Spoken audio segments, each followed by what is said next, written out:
Good evening, good evening. Tonight we are going to be talking about a story that is remarkably important.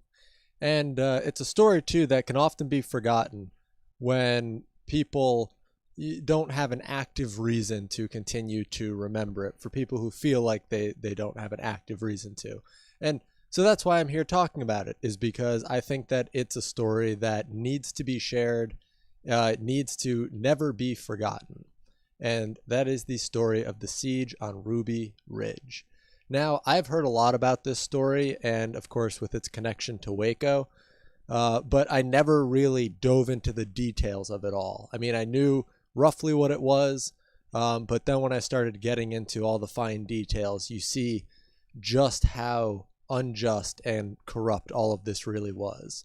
So, one thing I will say is that it should come as absolutely no surprise that the Southern Poverty Law Center is not a fan of the family living on Ruby Ridge.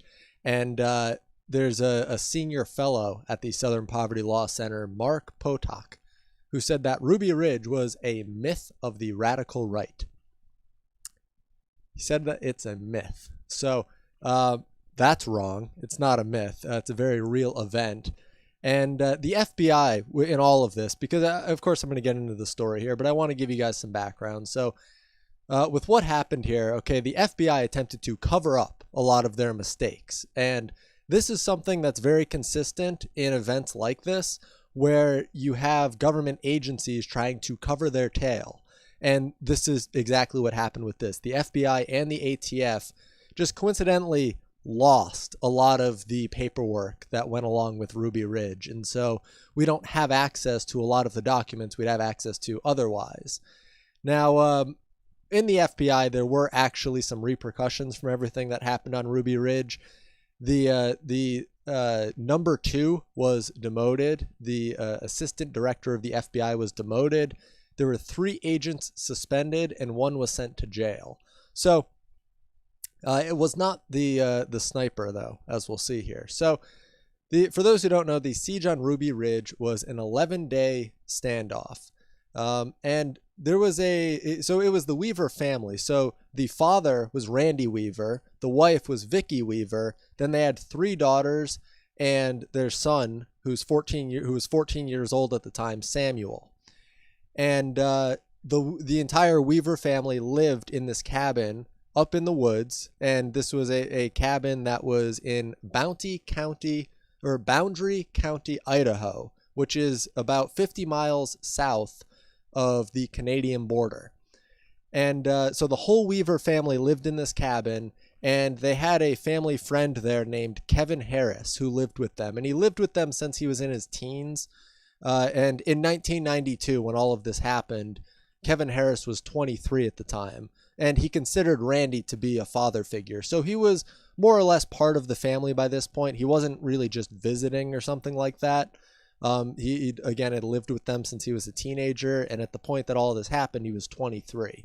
So what you're going to see as I go through this story really comes back to just a gross overestimate of what federal agents were up against. They thought that they were up against something way more than they actually were, and it caused them to go way overboard with everything that they did.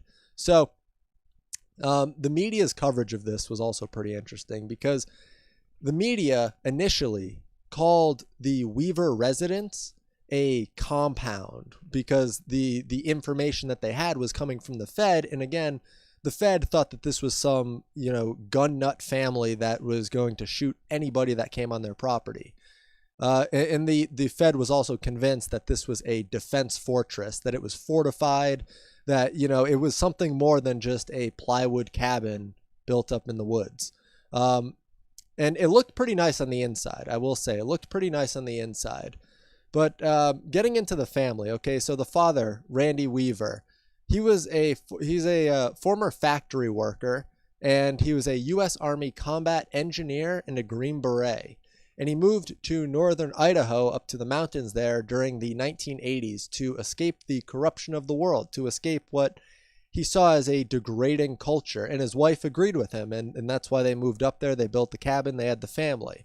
So Vicky, Randy's wife, was the primary influence for Christian values in the Weaver household.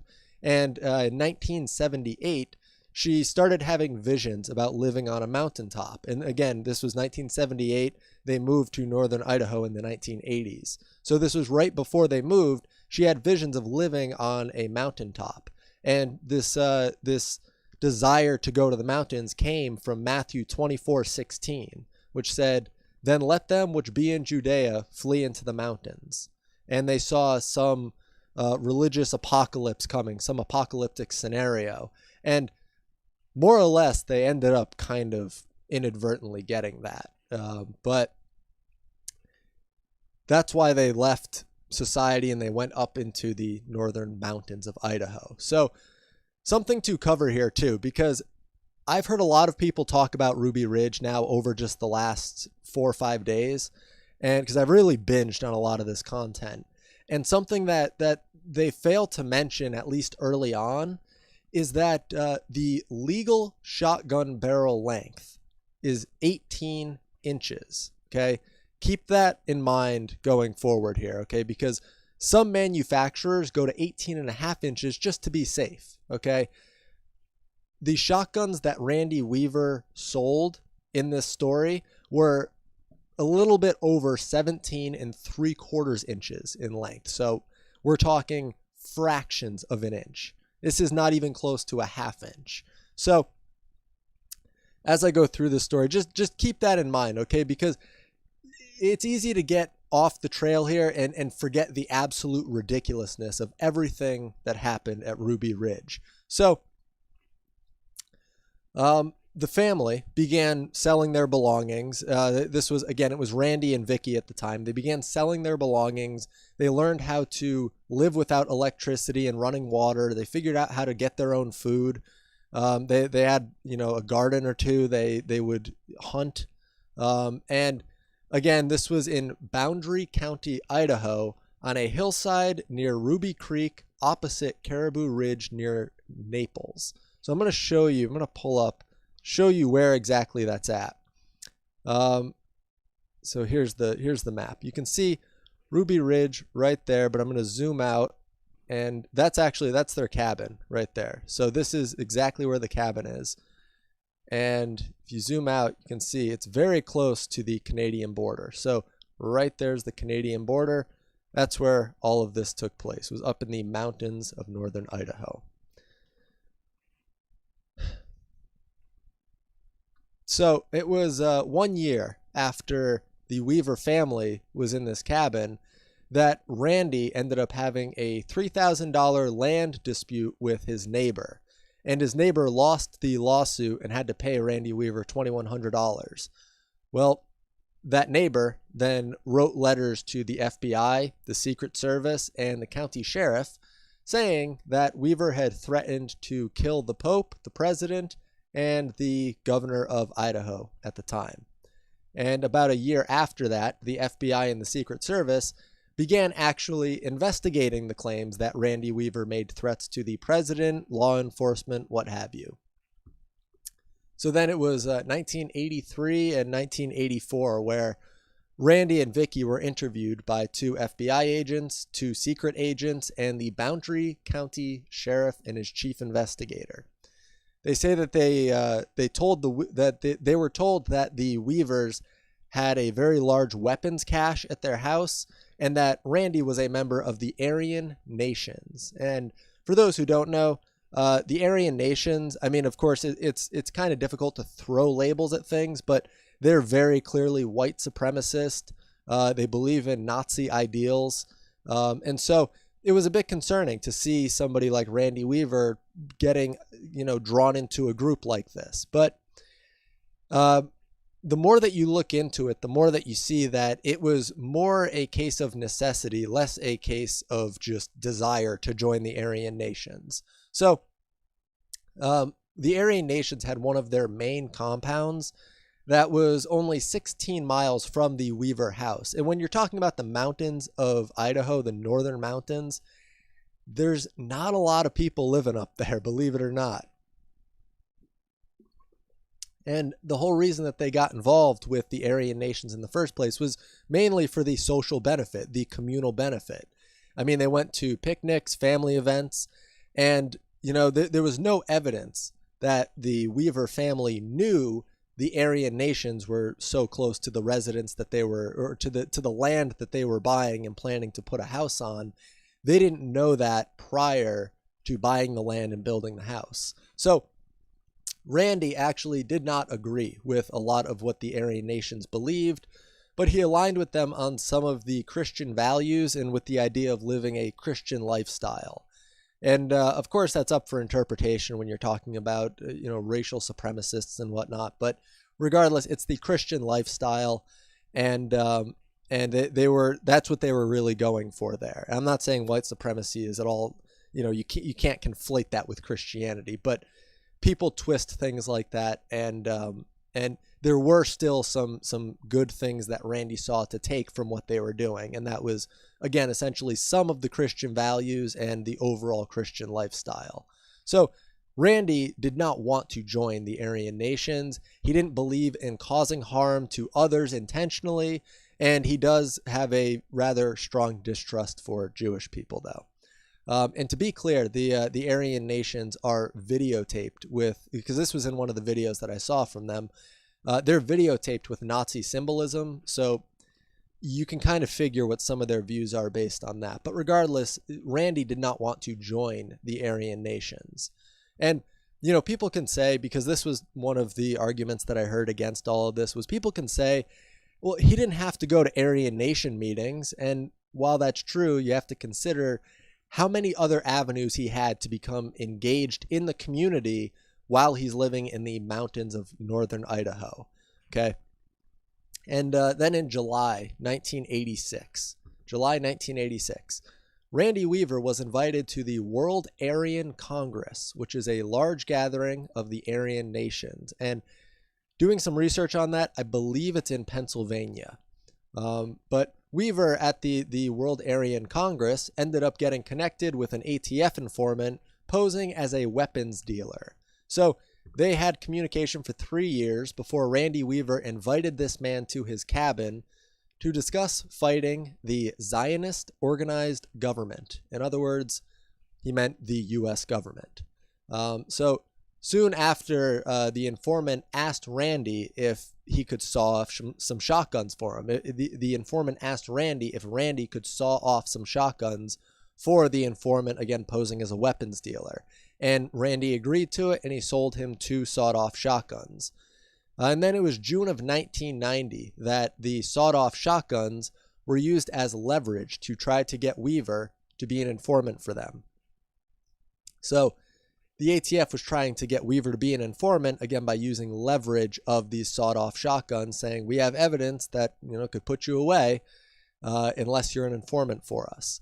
So he basically told them to F off, and the ATF filed charges later that month. Again, that's June 1990.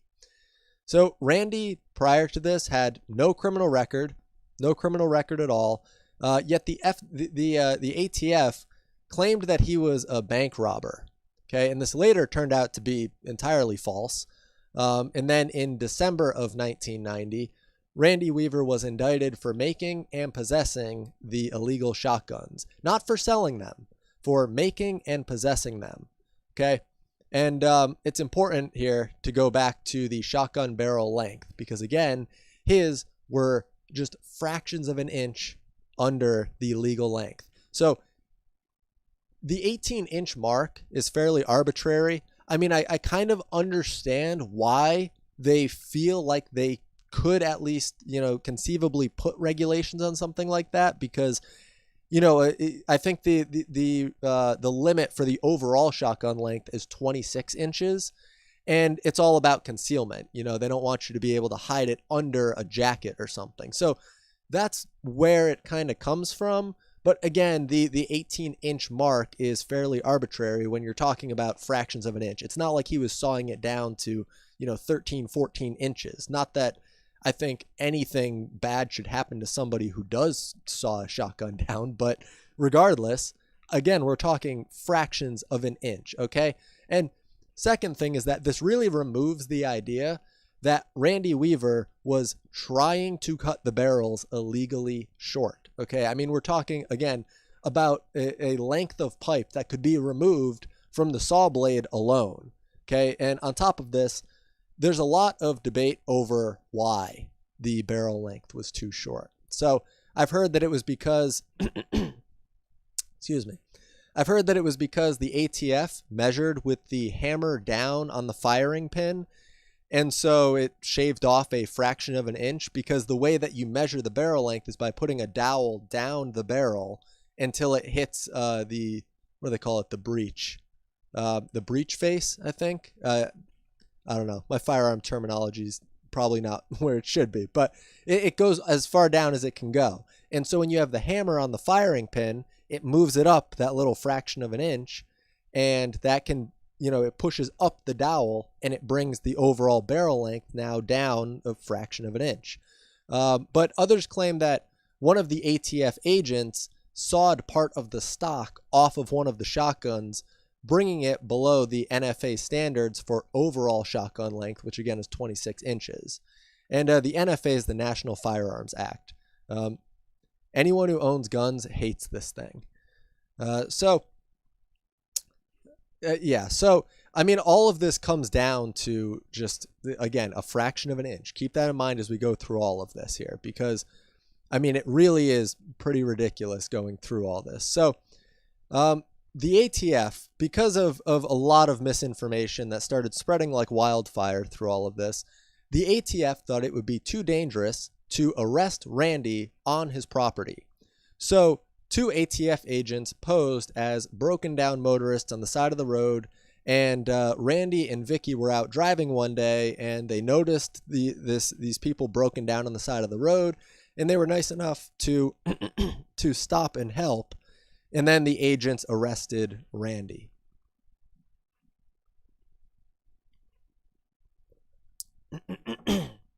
So now that Randy was arrested, his trial was to begin on February 19th, and then it was changed to February 20th. And there were letters sent to the house, but there was no phone line, and Randy never responded to the court or to his court-appointed lawyer. And Randy did not appear in court on February 20th, but the reason, or at least you can speculate part of the reason, is that Randy's court-appointed lawyer sent him the wrong date. He sent him the date of March 20th, not February 20th. And, of course, March 20th, exactly 1 month later. So, to be fair, Randy didn't show up in court on March 20th either. Randy was told that if he lost the trial, he'd lose all of his land, including the cabin, and the government would take his children away. And, of course, his wife would then be homeless, and he'd be in prison. And it was all of this over a fraction of an inch. I mean, for the government to even get to this point where they could completely ruin this otherwise picturesque life for Randy Weaver and his family over a fraction of an inch is terrifying. Just the fact that they can even do that is terrifying. I mean, just for a second, imagine if the patriots of this country responded this quickly and this harshly to every minor constitutional infringement by government. The government knows how to keep the sheep in line. One step out and they'll either kill you or make you wish that you were dead. They know what they're doing. So Randy didn't believe that he'd win the court case, and he didn't show up. And on March 16th, so 4 days before the court date that was sent to Randy Weaver, a judge filed to make Weaver a fugitive. Most fugitives don't have a family that they're supporting, so they'll skip states and try to evade the law. But Randy didn't do that. He hunkered down in his home with his wife, his children, and again, Kevin, the 23-year-old living with them.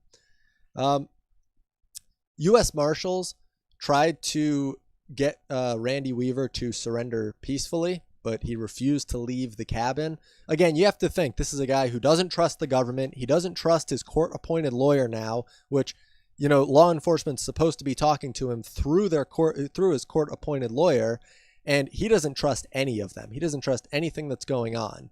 So for a year, Randy and his family were just hunkered down in the cabin, and that worked fine. They were allowed to stay in the cabin.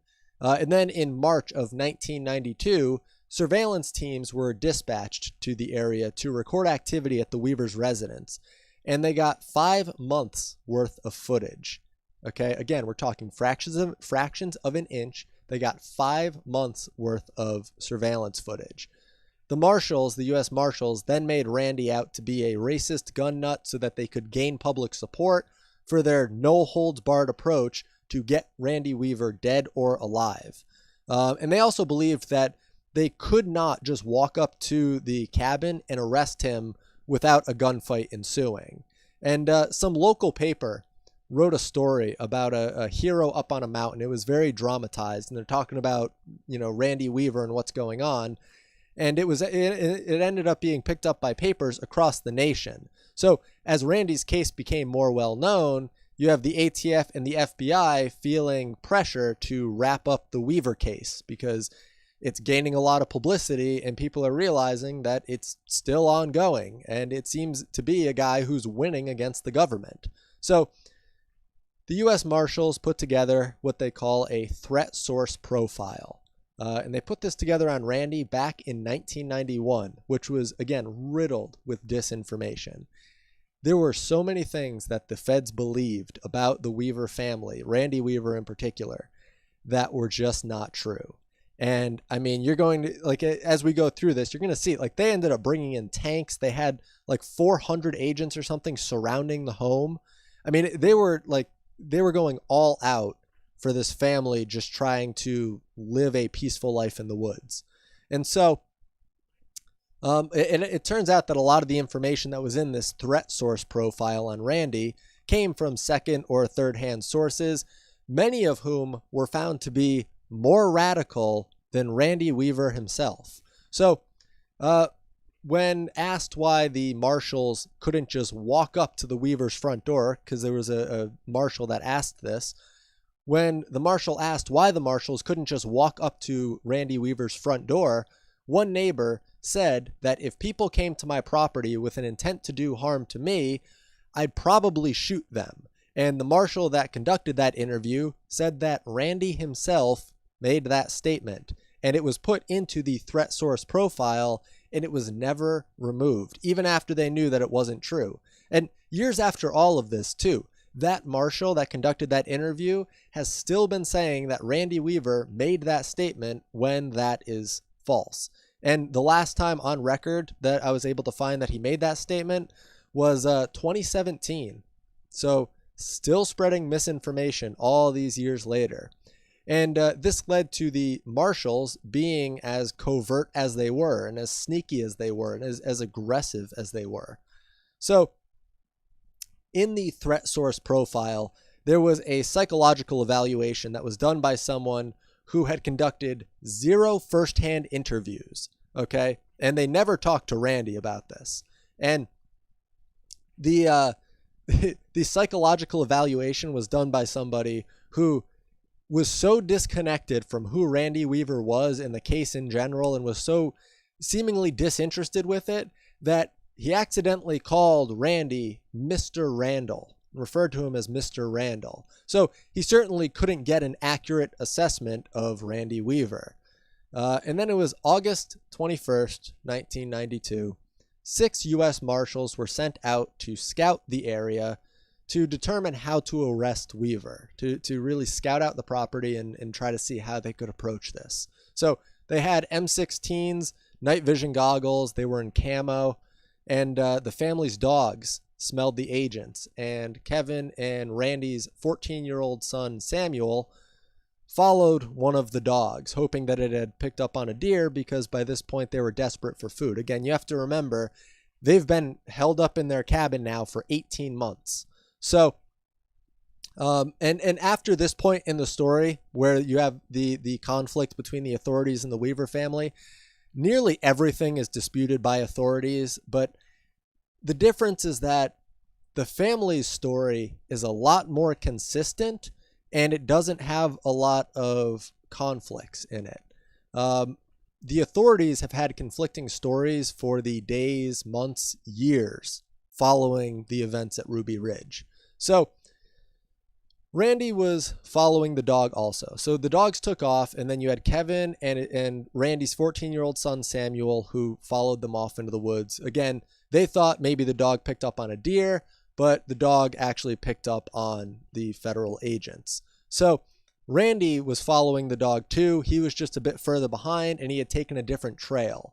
So when the marshals noticed that there were dogs that were coming for them, they ended up switching up their plan a little bit, and they moved to a different trail, and they ended up encountering Randy first. So when Randy encountered the U.S. Marshals, they identified themselves, and then it was about a minute later that the dogs, Samuel and Kevin Harris, came running out of the woods. And keep in mind, the U.S. Marshals had not identified themselves to Kevin Harris or Samuel. And one marshal shot the dog when the dog was dancing around one of the agents. That's according to Kevin, one of his detail of what happened, after the fact. He said that the dog was dancing around the agent, and then the agent just shot the dog.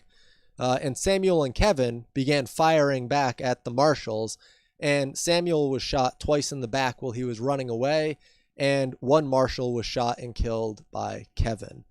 And Kevin's recollection of that, we don't, obviously we can't know what Kevin was doing from the marshals' point of view, because the marshals weren't really terribly focused on Kevin in particular. But Kevin's account is that he wasn't really looking where he was shooting. He was trying to provide cover fire while he could get away. So he didn't even know he shot one of the marshals. And the family, supposedly only heard about it later on the radio that night.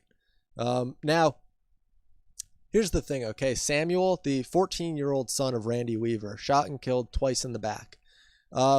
Samuel raised the dog that was shot, and he just watched it get killed. I mean, I'm not saying that it was right or wrong that he shot back at the federal agents, but for an emotional 14-year-old, I can understand it, okay? After the firefight, the remaining marshals went to a neighbor's house, and they called for backup. Meanwhile, the Weavers reconvened, and Samuel's body was brought back, and it was placed in a shed near the cabin. So the Marshals Service Special Operations Group was then deployed, and they had access to the Idaho National Guard Armory. Now, the Idaho State Police also showed up at this point. Now, this is where things start to get even more dicey, okay? Because there were new rules of engagement that were drafted and approved for use on Ruby Ridge. They scrapped the FBI's usual rules of engagement, and they went with something far more heavy and militarized. Essentially, they could use, and they were encouraged to use, deadly force if any male adult is seen with a firearm outside of the cabin prior to an announcement to surrender. So before they've even contacted the family, let them know what's going on, asked them to surrender, anything of the sort, the rules of engagement stated that they could shoot any armed male on the property. Okay, and if any adult at all is seen outside the house with a firearm after the surrender announcement and they're not surrendering, then deadly force can be used. They could also shoot the dogs if the dogs prove to be a compromising factor. So when the rules of engagement were initially drafted, it was following the killing of the U.S. Marshal. Okay, and the FBI officials in D.C. believed that the killing was unprovoked. They believed that other agents were currently pinned down by weapon fire in the area. And so, it's worth saying too that the FBI officials in Idaho would have had to approve all of this, but given the threat source profile and all of its misinformation that they put together on Randy Weaver, we can see how it would pass through these ranks here. But the FBI's assistant director, again, the number 2 who was demoted after all of this, and his deputy did not approve the final expanded rules of engagement at Ruby Ridge. So you have something called the Hostage Rescue Team, which we're going to get into here a little bit more later. But the hostage rescue team's commander, Dick Rogers, simply spoke about how they could fire on any armed male adult on the property, but Rogers then changed that to could and should fire on any armed male on the property, again, prior to the announcement to surrender. So the deputy of the FBI also said that, or I should say the deputy of the assistant director of the FBI also said that he only read the operations report, which did not have a negotiation strategy, and he urged them to have a negotiation strategy without realizing that the rules of engagement had been expanded. So he said that whatever the assistant director and Rogers worked out was not what was put into action. So the assistant director, again, the FBI's number 2, again, was demoted after all of this. And keep in mind, by this point in the story, the Weavers have no idea what is going on beyond the fact that they were just shot at in the woods, and now any male adult on the property with a weapon could just be shot and killed without warning. That's where we've gotten to, and the Weaver family has no idea. And not all of the agents on this agreed with the rules of engagement, but they stood by them anyway. And this is the kind of disgusting moral degeneracy that concerns me when it comes to the idea that masses of law enforcement or masses of the military would stand with the people instead of a tyrannical government. And there have been plenty of chances for that and multiple failures across the board. That does not mean that any single police officer or military member wouldn't stand with the people, but domestic enemies don't present themselves in the same way as foreign enemies. It's much more sneaky.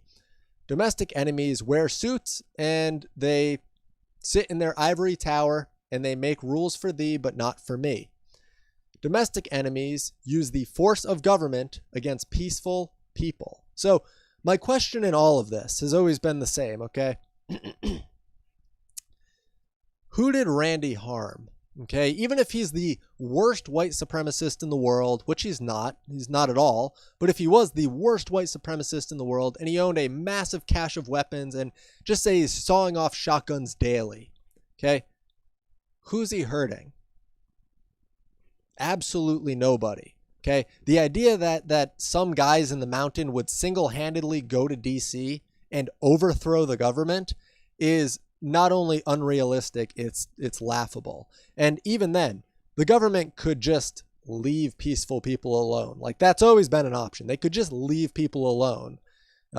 They leave peaceful people alone. I mean, I know it's a fairly radical idea nowadays, but there's an old quote, okay? And the quote is, you don't have to care about politics, but politics is going to care about you. And that's kind of the problem. So these rules of engagement were doomed to fail from the start. Now, on the second day of the siege, okay, on the second day, Randy decided to go visit Samuel in the shed next to the house. And just before Randy could get into the shed, he was shot in his right shoulder. Again, because he had a firearm, and the rules of engagement said that any male with a firearm on the property could be shot without warning. And there was an account that said that Randy was trying to shoot at a police helicopter, but that hasn't been confirmed by any other sources that I could see. That just, again, this is a point where the authorities' story diverges from what the family says. So after Randy got shot in his right shoulder, one of his daughters and Kevin Harris ran out of the house to see what happened. Again, they have no idea what the rules of engagement are yet. So as they ran back into the house, a sniper fired a second bullet into the door of the cabin, and unfortunately, Randy's wife, Vicky, was right behind the door, and the bullet killed her instantly, and then it wounded Kevin in the chest, and Vicky at the time was holding their 10-month-old baby, and the 200-yard shot missed the baby by a few inches, maybe a foot, and this was, again, all before an announcement was ever made for Randy to surrender. So not only were the rules of engagement broken by shooting his wife, but now it seemed to Randy and the rest of the family like they were just hunting them for sport. I mean, at this point, they believed that they would just be shot on sight if anybody saw them. So it's important here at this point in the story to go back to the source of the stress for the ATF and the FBI to wrap up the Weaver case as it gained publicity. Okay, because again, remember, they were leaving them alone. And then when the story started to gain national attention and the ATF and the FBI were painted to be the villains, as they are in this story, all of a sudden they felt pressure to do something. And we have to look at where the source of that pressure is, because again, this is just political philosophy at this point, where that stress came from. And it really comes back to two main sources. One is simply ego. Okay, to portray Randy as a hero on the mountain means that those who oppose him are villains. And like I said, in this case, they're not wrong. Okay. The second source is something that I've already talked about in this video. The government doesn't want to have to deal with people thinking that they can just act how Randy did, which at this point was still just a matter of a fraction of an inch on a shotgun barrel.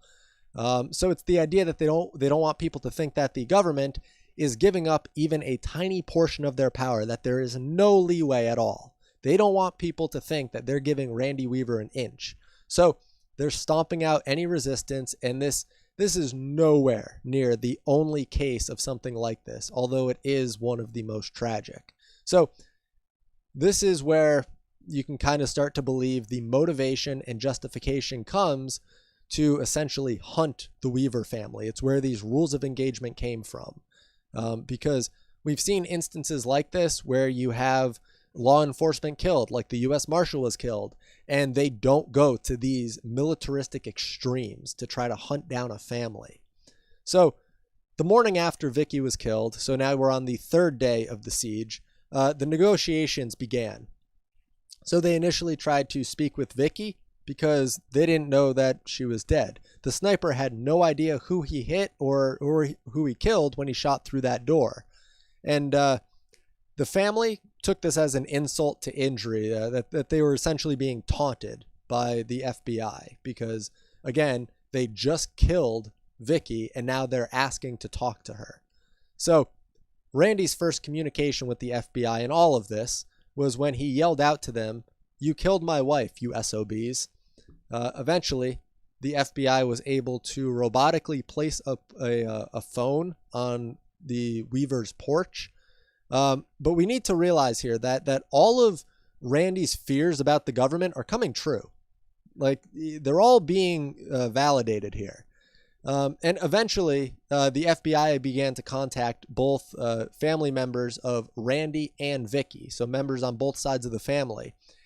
And what they were told is essentially that the Weavers went to the mountains of northern Idaho to get away from everyone and to just be left alone. Not because they were Nazis or white supremacists. Again, they didn't seek out the Aryan nations. They didn't seek out the community that they were in.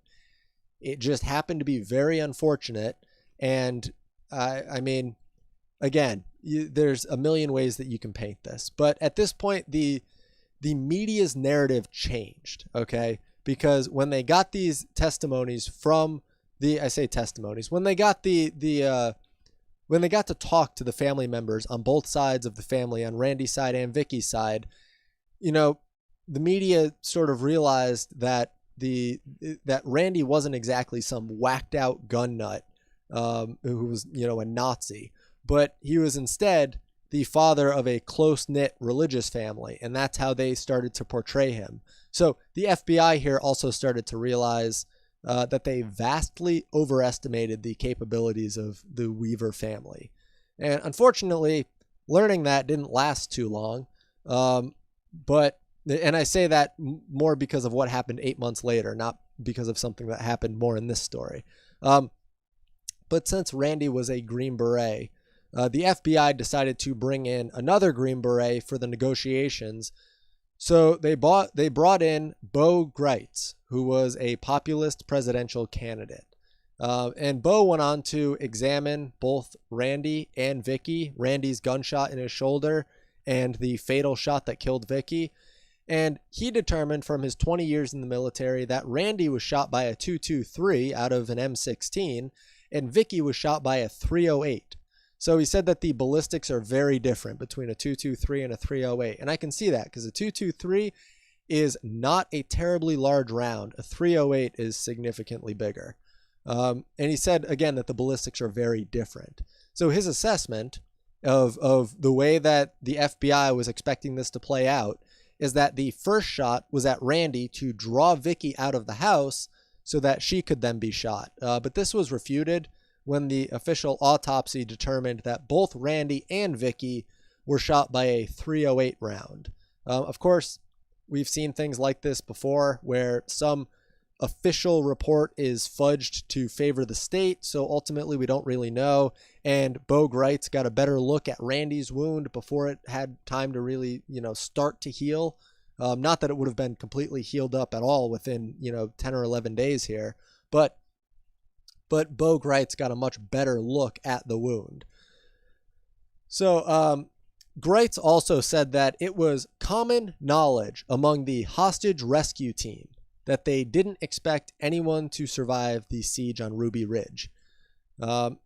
So given the hostage rescue team's response at Ruby Ridge and then Waco only 8 months later, it's pretty safe to assume that hostage rescue team is a cute and cuddly name for a federal government death squad. That's essentially what it's boiled down to. And Bo Greitz eventually got Kevin Harris, again, the family friend, to leave the cabin to get medical support because his chest wound was fairly severe. And he had to get out and get medical support. So Randy told Bo that the FBI was going to have to kill all of them because they weren't coming out. And Bo ended up convincing Randy that this was not the best choice, and they ended up surrendering. So Kevin and Randy were charged with the murder of the U.S. Marshal, and they were both acquitted. Both of them were acquitted. And the Weaver family then sued the U.S. government for the wrongful deaths of both Samuel and Vicky, and Randy was awarded $100,000, and each of his 3 daughters was awarded $1 million each. So the family initially asked for $200 million, but they settled for $3.1 million. And multiple lawyers have said that if they hadn't settled, they could have either gotten the full amount of the $200 million or perhaps still well over $100 million. But either way, it was going to be way more than $3.1 million. And he's not technically part of the Weaver family by blood, but Kevin Harris received $380,000 for his chest wound, saying that his constitutional rights were violated. And so he got $380,000 out of it.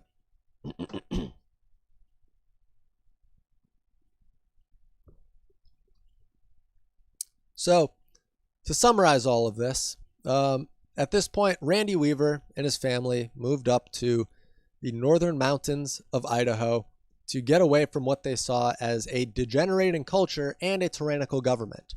They wanted to raise their off-grid Christian family, and because the Aryan nations were so close, Randy got tied up with them, ended up going to the World Aryan Congress, and it's there that he met the ATF informant disguised as a weapons dealer, and he agreed to saw off 2 shotguns for him.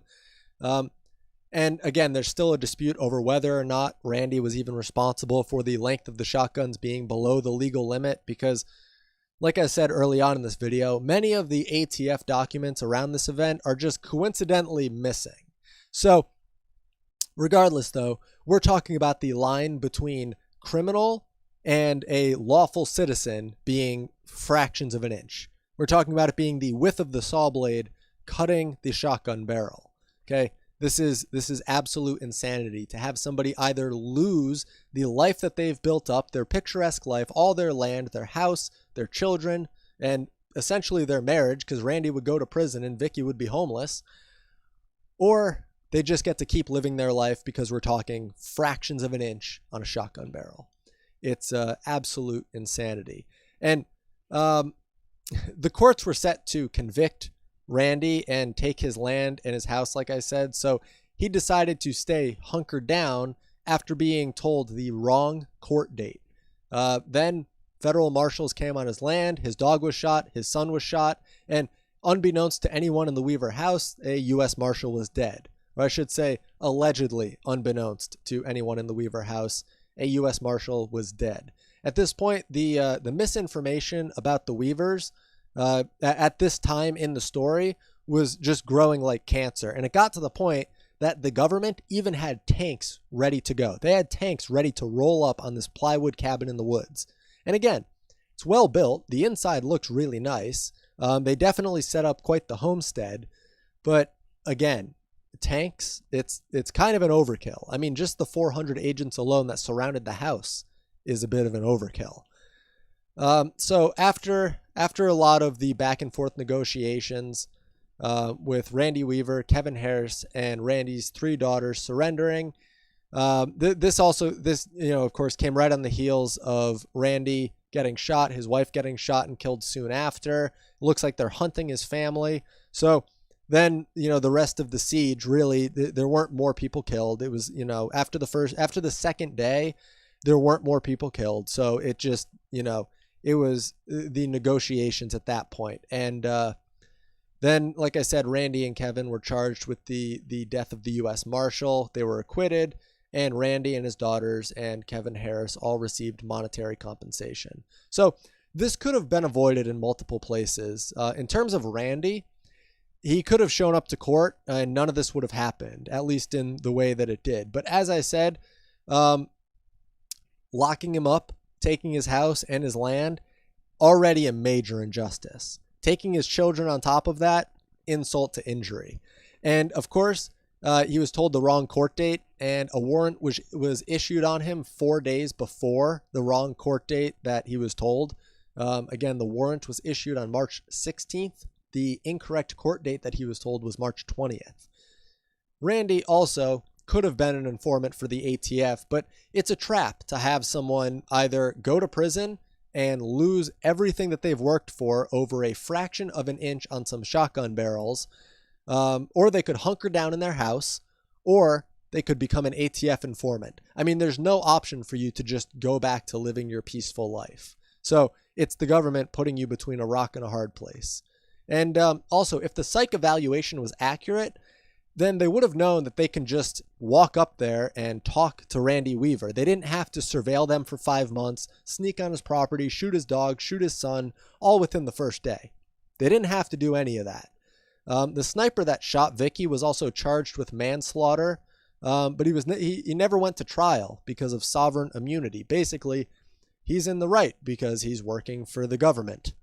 And you'd think that they would have learned something from what happened at Ruby Ridge, but 8 months later, the same FBI snipers and the same leaders of the ATF were at Waco, in Waco, Texas. And that's a topic for another video. This was just business to them. It's not a pursuit of justice at all. And that concludes my story here on Randy Weaver and Ruby Ridge. I think it's something that everybody has to remember. The government acts in ways that we would not expect because so many people toe the line. So many people just do what they're supposed to do in terms of following the law. They do what they're told. And, there's somebody else that I want to have a chance to talk about here in a future video here soon. Ross Ulbricht, again. I talked about him with Silk Road.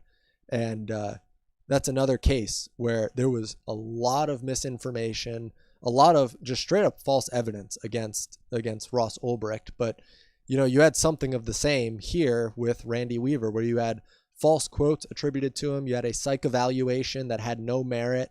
And I mean, just in general, you had testimonies from people who were far more radical than Randy talking about Randy's views and talking about who Randy was. And it just doesn't all add up. It doesn't make a lot of sense coming from a justice point of view. There was nothing just about what happened. It's a very sad story. And, by sharing information like this, by talking about this, hopefully we can prevent this from recurring in the future. But I don't know. There's only so much that's going to happen with the government giving up power. And when you talk about wanting to escape a degenerating culture and go live in the woods with a little homestead and live your little Christian family life, that hits a little close to home. And so when I go through this story, you definitely start to realize who's in power and how far they'll go to maintain not just that power, but the image of that power. Because again, we have to go back to what pressured the FBI and the ATF to really take drastic measures with this. And there was a story of a guy in Texas. I think this was in 1997 maybe, or 1998. I don't know. Don't quote me on that. But there was a story that I came across where there was a guy who got pulled over, and he ended up, and I don't know all the details of the story, but one way or another, he ended up biting the police officer, and he managed to get back in his truck and get back to his property. And he was fortified basically in his property with a bunch of firearms, and they just decided to not go after him. They just left him. And they, because they took Ruby Ridge as being something of an event to learn from. And they determined that for what he did, it's just not worth the potential loss of life that could come from it.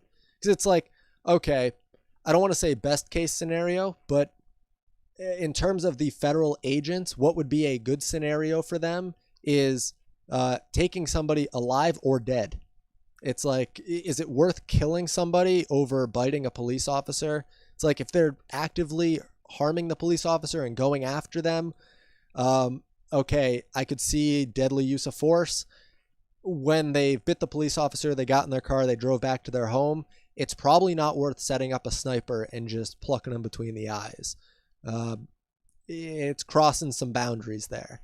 And yeah, I feel like there are stories like this, though, that have to be told. And so for the next few videos, at least, I'll be covering things like this. And I'm still going to do the news stories interspersed, I guess. But there are stories in the next couple weeks that I'll be covering that are similar to this, where it's basically a little, I don't want to say history lesson, but it's recapping a historical event that people cannot afford to forget.